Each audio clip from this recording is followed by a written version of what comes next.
네, 오늘 용서라는 주제로 말씀 증거하도록 하겠습니다. 우리가 이제 하나됨이라는 주제를 가지고 일주일 동안 하나님의 말씀을 나누었고, 오늘 이제 맨 마지막 시간입니다. 용서라는 주제를 가지고 말씀을 나누겠습니다. 이제 흔히 용서 그러면 화 안 내는 거, 이제 안 싸우는 거, 아유 잘못했지만은 이런 것으로만 많이 이제 생각을 하는데, 글쎄요, 여러분 이게 꼭 화를 내고 안 내고의 차원을 넘어서서 이 성경적으로 오늘 이제 우리가 하나됨과 관련된 그런 용서를 다룰 때 그거는 좀 이런 개념이 좀 더 큽니다. 이제 받아주는 거 있죠. 설사 우리가 좀 의견 충돌이 있더라도 서로 맞지 않는 부분들이 있더라도 좀 받아주는 것. 왜냐하면 하나님께서 우리를 받아주셨기 때문에 받아주는 것, 이런 개념이 있습니다. 먼저 성경을 좀 보면서 오늘 말씀을 좀 나누도록 하겠습니다. 에베소서 4장 32절을 한번 보도록 하겠습니다. 시작. 서로 친절하게 하며 불쌍히 여기며 서로 용서하기를 하나님이 그리스도 안에서 너희를 용서하심과 같이 하라. 네. 여기 보면 친절, 불쌍히 여김, 또 서로 용서하는 것이 나옵니다. 근데 그 이유가 뭐냐면 하나님이 그리스도 안에서 우리를 용서하셨기 때문이다, 이렇게 말씀을 해주고 있습니다. 그러니까 이제 오늘도 형제들이 많이 나오고 자매들이 많이 나오고 그랬는데, 우리 자녀들이 가끔 보면 서로 싸우잖아요. 야, 언니는 왜 그래? 그럼 막 누나는 왜 그래? 막 이러면서 막 싸워요. 근데 싸우는 이유들을 이렇게 엄마 아빠가 착 보면 별것도 아닌데 이렇게 싸우고 있잖아요. 불러다 놓고, 야, 내가 너네들하고 그렇게 싸웠으면 너넨 집 나갔어야 된다. 너넨 내 자녀잖아. 그럼 이제 별로 싸울 이유가 아니라는 걸 이제 애들이 알게 되죠.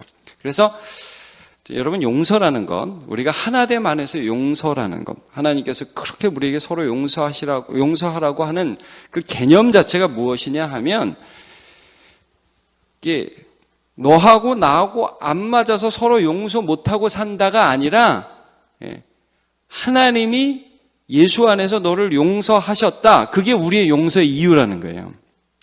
그리고 용서의 이유는 그거고, 용서의 개념이라는 건 뭐냐 하면, 너하고 나하고 한 번도 안 싸워. 너하고 나하고 한 번도 의견 충돌도 없어. 이게 아니라, 때로 좀 잘 안 맞더라도 같이 산다 이거예요. 그래서 받아주는 거 있죠. 한 가족으로 받아주는 거. 이게 용서의 의미입니다. 자, 한 구절을 더 보도록 하겠습니다. 골로새서 3장 13절을 한번 읽어보도록 하겠습니다. 골로새서 3장 13절. 어이구 주여. 이 토요일이 되니까 갑자기 기계가 고장났군요. 그게 없어. 제가 잘못한 겁니다. 네. 누가 누구에게 불만이 있거든 서로 용납하고 피차 용서하되 주께서 너희를 용서하신 것 같이 너희도 그리하고. 내가 잘못한 게 아니네. 그래요. 자, 로마서 15장 7절을 한번 같이 보도록 하겠습니다. 그 다음 구절 같이 읽어봅시다. 시작. 그러므로 그리스도께서 우리를 받아 하나님께 영광을 돌리신 것 같이 너희도 서로 받으라. 그래서 용서에서 중요한 개념, 서로 받는 거예요. 왜냐하면 하나님이 예수 안에서 우리를 받아주셨어요. 여러분, 오늘도 우리가 이거 감사합니까? 하나님이 우리를 받아주셨다는 그 사실에 대해서 감사합니까? 우리를 받아서 끌고 가시고 계시죠. 그러니까 여러분, 다시 한번 말씀드려요. 용서하며 화 안 내는 게 아니라고요. 이게 잘못을 했어요. 자, 받아줬으니까, 이미 용서했으니까 너 그렇게 살지 마, 이런 말도 하는 거죠. 제가 이런 말씀 자주 드립니다. 남의 자식이 공부를 이렇게 못해요. 수학을 못 풀고 있어요. 여러분 마음이 어떻습니까? 편안하죠. 편안합니다. 남의 자식이 수학을 못 풀어요. 아유, 참 그렇구나. 평안이 있습니다. 내 자식이 못 풀면 어떻게 되죠? 머리가 막 핑핑핑 돕니다. 이놈의 자식이 이것도 못 풀어? 네가 지금 초등학교 1학년이야? 이렇게 나가잖아요. 부모도 좀 문제가 있긴 한데, 근데 여러분, 그런데 그게 뭐냐 하면 받아줬기 때문에, 이미 용서했기 때문에. 그리고서 막 지지고 볶고 싸우죠. 이거 풀어야 될 거 아니야? 그리고 막 싸우고 나서 그 다음에 풀고 나면 또 저녁 주죠. 밥 차려주고. 그리고 애들도 막 형제끼리 싸운단 말이에요. 언니가 그래서 그렇잖아. 오빠가 그래서 그렇잖아. 그럼 너는 왜 그래? 그리고 치고받고 싸우다가 학교를 갔는데 동생이 어디에서 맞고 있어요. 그럼 딱 가가지고 내 동생이야. 그럼 이제 우리 언니 최고야. 이러고 나간단 말이에요. 이게 하나라는 거죠. 하나. 안 싸운다는 게 아니라 서로 받아주고 너는 나와 관계한 사람이라는 걸 인정하는 거예요. 그 근거가 어디 있냐면 우리는 한 부모에서 나왔다는 거죠.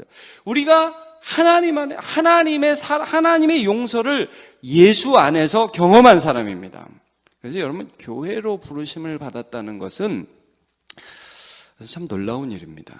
우리가 함께 살도록 부르심을 받았고, 그리고 용납하며 용서하며 사는 사람으로 부름을 받았다는 겁니다. 이게 인정이 안 될 때가 좀 있어요. 예를 들면 여러분, 사울 같은 사람, 나중에 이제 바울이라는 이름으로 성경에 등장하게 되는데, 그 사람이 이제 예수 믿는 사람을 핍박했던 사람이지 않습니까? 근데 이제 다메섹으로 가다가 예수님이 그를 만나 주셔서 이제 교회 안으로 들어와야 되는데, 하나님이 누구를 부르십니까? 아나니아라는 선지자를 부르십니다. 그래서 야, 가서 그 사람 네가 안수해서 눈뜨게 하고 또 그리스도 믿는 도가 무엇인지 차근차근 좀 알려줘라. 아나니아가 뭐라고 얘기하냐면, 주님, 그 사람은 안 됩니다. 그 사람은 예수 믿는 사람 다 잡아 죽이는 사람이고요. 여기 오는 길도, 이 다메섹 가는 길도 예수 믿는 사람 잡아 죽이러 가는 사람입니다. 그러니까 예수님은 뭐라고 그래요? 자, 거기 사도행전 9장 14절에 이렇게 나와 있어요. 같이 읽어보죠. 시작. 주께서 이르시되 가라, 이 사람은 내 이름을 이방인과 임금들에게, 이스라엘 자손들에게 전하기 위하여 택한 나의 그릇이다. 여러분, 예수님의 그릇이면, 예수님이 택했으면 내 형제도 되는 겁니다. 그러니까 아나니아가 그 말씀을 듣는데, 이 주운하신 말씀을 듣는데 이런 생각도 들었겠죠. 예수님이, 야, 얘는 내가 택한 그릇이야. 이게 다른 말로 하면 뭐예요? 너도 자격이 있어서 택해 준 사람이 아니야, 이거죠. 아나니아 자신도 괜찮아서 택함 받은 사람이 아니라 하나님이 용서하신 사람이에요. 그러니까 여러분, 우리가 내가 너를 용서 못해 막 이러다가도 가끔씩 이런 생각이 들 때가 있죠. 나도 용서받을 자격이 있어서 용서받은 사람은 아닌데. 이게 우리가 하나로 부름을 받았다는 것은, 그래서 하나님이 받으신 사람을 나도 받겠다는 그런 그 믿음의 표현인 것을 우리가 알게 됩니다. 자, 그러면 우리가 이제 용서가 아닌 것에 대해서 좀 보면요, 이런 게 용서가 아닌 거예요. 우리가 아무리 한 교회 생활을 하고 있어도, 또 한 가족으로 살고 있어도, 만약에 이렇다면 얼굴은 집사님 안녕하세요, 형제님 안녕하세요, 속으로는 어떻게 생각하냐면, 이 시간만 끝나면 너하고 나하고는 아무것도 아니다. 여러분, 만약에 가정에서 부부가 얼굴을 보면서 같이 살기는 살면서 밥은 이렇게 얼굴 대화 한마디 안 하고 서로 마음속에 어떤 생각을 갖고 있냐면, 너하고 나하고 여기 같이 있기는 있지만 절대로 함께 할 수 없는 그런 사람들이야. 너하고 나는 아무것도 아니야. 이거는 하나가 아니죠. 이거는 용서가 아닌 거예요. 예. 용서는 이때로 잘못을 하더라도 그 끝난 다음에 같이 밥 먹고, 여러분, 부부는 부부싸움 하고 그 다음에 각방 쓰지 마시기를 축복합니다. 부부싸움을 하고 또 같이 들어가서 이불 덮고 흥흥 하면서 자야 돼. 그래서 제가 들은 저희 목사님들은 늘 그런 말씀 하시더라고요. 부부싸움을 하고 반드시 안 해야 할 것은 각방을 쓰는 것이다. 예. 같은 방에 들어가야 된다. 예. 같이 밥 먹어야 되고 같이 하는 거예요. 이게 용서죠. 예, 여러분, 요셉의 형들 나오죠. 성경에 보면, 창세기에 보면. 근데 요셉의 형들이 어떻게 보면 요셉을 용서하지 않은 것입니다. 요셉을 미워할 수 있는 이유가 세 가지가 나옵니다. 첫째, 자기들의 잘못을 아버지에게 고자질했습니다. 요셉이 형들의 잘못을. 두 번째, 그 아버지가 요셉만 너무 좋아해서 요셉만 채색 옷을 입혔어요. 그리고 세 번째로는 요셉이 꿈을 꿨는데 형들에게 상당히 기분이 나쁠 만한 그런 꿈을 꾸었습니다. 그래서 해와 달과 별들이 자기한테 절하고 곡식 11단이 자기한테 절하고, 그러니까 형들이 들 때 당연히 기분이 나쁘죠. 그러니까 여러분, 용서하지 않는다는 것은 어떤 의미냐 하면, 그래서 마음으로 요셉을 지워버린 거예요. 내가 저놈 밉다. 내가 쟤하고는 같이 못 살겠다. 여러분, 사실 이렇게 가야 되지 않아요? 나중에 이제 진짜 팔아버리잖아요, 요셉을. 근데 이렇게 갔으면 더 좋았을 것 같아요. 형이 르우벤이 요셉 막내 딱 나중에 이제 그런 일이 있고 나서 꿈 해몽하고 나면, 진짜 하나라면 형이 불러요. 요셉, 야, 요셉 일로 와봐. 나하고 얘기 좀 하자. 딱 불러놓고, 너 미쳤냐? 네가 그런 꿈을 꿨다 치자. 그걸 아빠하고 형들 앞에서 꼭 그렇게 얘기를 해야 돼? 어디 그따구 식으로 얘기를 하고 그래. 이놈 이 자식이 말이야. 막내가 좀 봐줬더니 버르장머리가 없어. 형이 그래야죠. 그리고 나서 밥 사줘야지. 뭐가 임마? 넌 내 동생이야. 이렇게 돼야 하나가 되는 거잖아요. 근데 마음으로 제껴버렸어요. 미워했어요. 여러분, 용서가 용서가 아닌 것은 마음에서 시작합니다. 제껴버렸어요. 팔아버렸어요. 그러니까 이제 참담한 결과가 나타나는 것이죠. 그럼 여러분 한번 반대로 볼게요. 용서인 것은 어디에 나타나냐? 요셉이 이렇게 팔렸어요. 나중에 우리가 성경에서 보면 요셉이 우여곡절 끝에 이집트라는 땅의 총리가 되고, 그 다음에 형들은 자기가 미워했고 자기가 용서하지 않은 동생이 총리가 됐다는 걸 전혀 모르는 상태에서 이집트에 가게 됩니다. 곡식 얻으러. 그리고 모든 그런 과정을 거쳐가지고 자기 동생 요셉을 통해서 곡식을 얻게 되고 요셉이 살아있다는 사실을 알게 되죠. 근데 이제 아버지가 살아계시니까 그 아버지 야곱이 살아있으니까 요셉이 자기들한테 보복을 못한다고 생각을 해요. 근데 이제 창세기 50장에 가보면 야곱이 죽습니다. 자, 12명의 아들이 있어요. 근데 10명, 물론 요셉은 11번째고 그 동생이 또 베냐민이 있는데 이 11형제들이 있는데 이 10형들은 요셉을 너무너무 미워해서 팔아버린 사람이고, 아버지가 살아계실 때는 그나마 괜찮은데 아버지가 돌아가신 게 창세기 50장에 나온단 말씀이에요. 자, 아버지가 돌아가셨어요. 형들이 불안한 거예요. 이제 보복하면 어떡하냐. 이제 우리 동생이 우리를 옛날에 했던 그 일 때문에 이제 아버지도 돌아가시고 당신들 벌 받으시오. 이렇게 하면 어떻게 하나. 그리고 염려하다가 요셉을 찾아갑니다. 뭐라고 얘기하냐면 잊지도 않은 거짓말을 또 해요. 제 아버지 돌아가시기 전에 형들 용서하라고 하셨습니다. 자, 용서해 주십시오. 그리고 나서 형들이 일제히 엎드려서 요셉한테 이렇게 빕니다. 저희는 당신의 종입니다. 당신은 우리 동생이 아니라 우리의 주인님이십니다. 그리고 절을 해요. 여러분, 요셉이 그때 중요한 말을 합니다. 울어요. 울면서 중요한 말을 합니다. 자, 어디를 보시냐면 창세기 50장 19절을 한번 보겠습니다. 같이 보죠. 시작. 요셉이 그들에게 이르되 두려워하지 마소서, 내가 하나님을 대신하리이까. 중요한 말입니다. 여러분, 지금 요셉이 형들을 용서하기 전에 누가 형들을 용서했다는 말이죠? 하나님.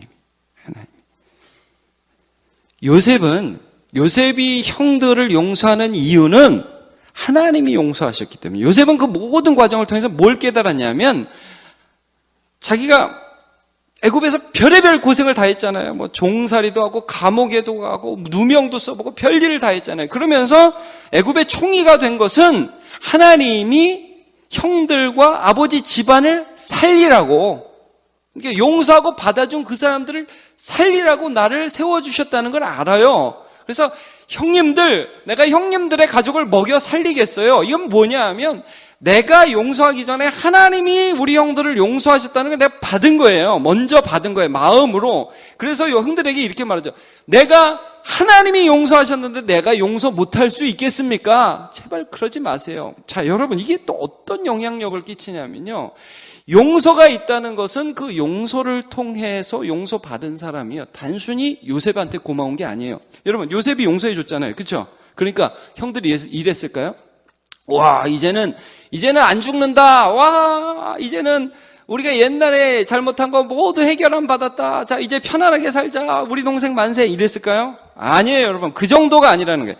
그 용서를 통해서 그 형제들이 하나님을 알게 돼요.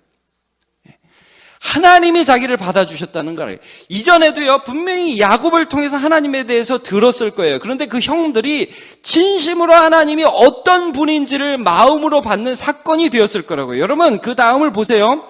이 야곱의 12가족이 그때로부터 이집트에서 430년을 지냈어야 됐어요. 타향살이를 했어야 됐고, 이집트의 세속 문화 가운데에서 살아갔어야 됐어요. 그런데 그들이 어떻게 신앙을 지킬 수 있었을까요? 하나님을 알았다는 거예요. 하나님. 용서받은 사람을 통해서 하나님께서 하나님이 어떤 분인지를 가르쳐 주시는 거예요. 저는 그래서 오늘 이제 우리 여기 수많은 이제 다음 세대들이 있는데, 여러분, 이 다음 세대들이 교회에 나와서요, 때로는 교회에서 혼나기도 하고, 잘못하면 야, 너 왜 그렇게 사냐, 그렇게 혼나기도 하고, 그리고 때로는 교회 와서 피자도 먹고, 좀 전에 혼났는데 선생님이 야, 일로 와, 피자 먹고 또 때로는 눈물을 흘리면서 같이 기도하고 그래가지고요. 여기가 놀이터가 되고 여기가 눈물을 흘리는 데가 되고 여기가 같이 기도하는 데가 돼서 여기서 용납받고 자라는 거예요. 그렇게 30년 자라고 40년 자라면 하나님께서 우리에게 주셨던 그 신앙을 전수해 주실 것입니다. 그게 끊어지는 것이 그게 사탄의 전략이라는 거예요. 그게. 여러분, 교회가 굉장히 신비한 데입니다. 교회가 어떤 데냐면요. 저와 여러분은 굉장히 별거 아닌 사람이에요. 우리 부족하죠? 굉장하신가 봅니다. 우리 부족한데 근데 이게요, 부족한 사람들끼리 예수의 이름으로 모여서 10년, 20년, 30년 지나고 뒤돌아보면 하나님이 일하셨어요. 이게 교회예요. 그래서 교회는 용서가 있는 것이에요. 작년에 우리 김용재 목사님이라는 분이 오셔서 말씀을 전했던 적이 있어요. 우리 중고등학생들, 청년들 생각나는지 모르겠어요. 청년 청소년 비전 집회. 그때 이런 말씀을 하셨어요. 그 목사님이 이제 자기가 초등학교 때 굉장히 이제 망난이였다고 고백을 하더라고요. 그래서 이제 뭐 전사님 말씀 전하시면 이 책상 밑으로 기어다니고, 그 다음에 산에서 동물 잡아오고, 그래가지고, 이런 거 하고, 이런 초등학생이었다고 그래요. 근데 이분이 이제 은혜를 받아서 나중에 전도사가 되고, 자기가 자랐던 그 교회 전도사가 됐는데, 이제 자기하고 똑같은 애들을 만났습니다. 할렐루야. 예. 그런 애들을 만나서 막 미치려고 그러니까 자기 선생님이었던 분이 그때 이제 부장 선생님이었다는 거예요. 그래가지고 그 부장 선생님이 이제 미쳐하는 그 자기 제자였던 전도사님 된 그분을 다 이제 모시고 밖에 나가시더라는 거예요. 그래가지고 전도사님, 제가 한 번만 반말 쓰겠습니다. 그러더니 너는 걔들보다 훨씬 더 심했어 이 자식아. 그러더라는 거예요. 죄송합니다. 그러고 가시더라는 거예요.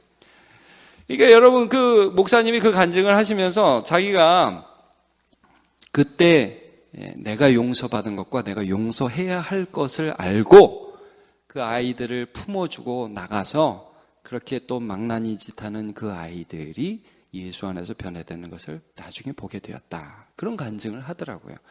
여러분, 교회와 가정은 용서가 있는 공동체입니다. 그리고 용서를 통해서 견디는 거예요. 견디는 거예요. 그리고 견디다 보면 하나님이 역사하셔요. 그리고 만들어 가시는 것입니다. 그리고 그것들을 통해서 하나님이 어떤 분이신지를 알아가게 되죠. 이게 여러분, 우리 자녀들이 그렇게 잘 이 교회 가운데에서 성숙하고 성장해 나갈 때까지 참아주고 모판이 되어주시기를 예수님의 이름으로 축복합니다. 그리고 우리도요, 마찬가지입니다. 여러분, 용서에 대해서 오늘 읽었던 본문 말씀에서 어떻게 하고 말씀하고 있냐면 마음으로부터 용서하라 그럽니다. 한번 보여주세요. 마태복음 18장 35절. 너희가 각각 어디로부터? 마음으로부터 형제를 용서하라. 그러니까 이게 용서가 아니에요. 뭐냐? 교회에서 제일 많이 하는 실수가 이거예요. 여러분, 우리 얼마나 예의 있는지 모릅니다. 얼굴로 안녕하세요, 반갑습니다 집사님, 권사님 반가워요. 그리고 속으로는 어떤 생각을 해요? 너하고 나는 아무 관계 없어. 만약에 이렇다면 그거는 용서가 아니에요. 이런 실수를 할 수 있어요. 같이 생활하지만 마음에 선을 긋는 것이에요. 그러나 가족은요, 하나는요, 때로 너하고 나 왜 그래? 막 이렇게 조금 그렇다고 싸우라는 말씀이 아니라 그런 일이 있다 하더라도 마음으로 어떤 생각을 갖고 있냐면요, 그래도 너는 내 형제다, 이런 생각을 갖고 있는 거예요. 이것들을 통해서 성장과 성숙을 경험하는 저와 여러분 되시기를 예수님 이름으로 축복합니다.